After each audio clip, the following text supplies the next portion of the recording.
Nasunog ang napulo ka mga tindahan sa usa ka public market sa Nuruupi, Maguindanao del Norte. Lakip sa nasunog ang pipila ka baligyang pabuto.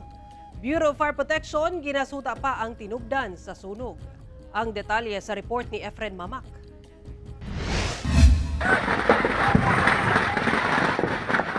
Baga nga kalayo nga giubanan og mga buto-buto. Kini ang makita og madungog sa nasunog nga extension sa usa ka public market sa Nuruupi, Maguindanao del Norte nga nahitabo pasado alauna sa hapon adlawng Huwebes. Gilayon kining girespondihan sa kabomberuhan. Hinuon napakgang ang kalayo sulod sa halos usa ka oras. Matud sa BFP Maguindanao del Norte, anaa sa napulo ka tindahan ang nasunog sa maong public market. Ug daw dinhi ang mga baligyang plasticware, mga ready-to-wear nga mga sanina, dulaan ug pipila ka mga baligyang pabuto nga giapil og display sa ubang mga mamaligyaay sa nasunog nga mga stall.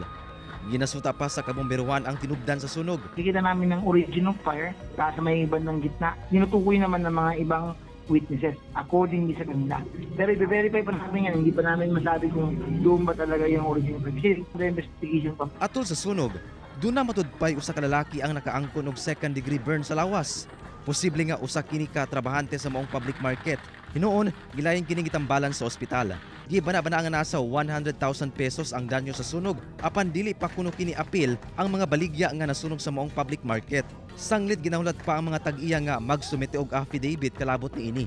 Human sa hitabo, giawhag sa BFP ang publiko nga pahugtan pa ang fire safety sa mga establishmento. Paitingin natin ang fire safety, pertaining lalo na ngayong kabaskuhan. Huwag natin tangkilikin yung mga paputo kasi pwede pong sa pahamak ng ating mga kababayan at maaaring magdulot ito ng sunog. Padayon pa ang investigasyon sa otoridad. Efren Mamak, One Mindanao.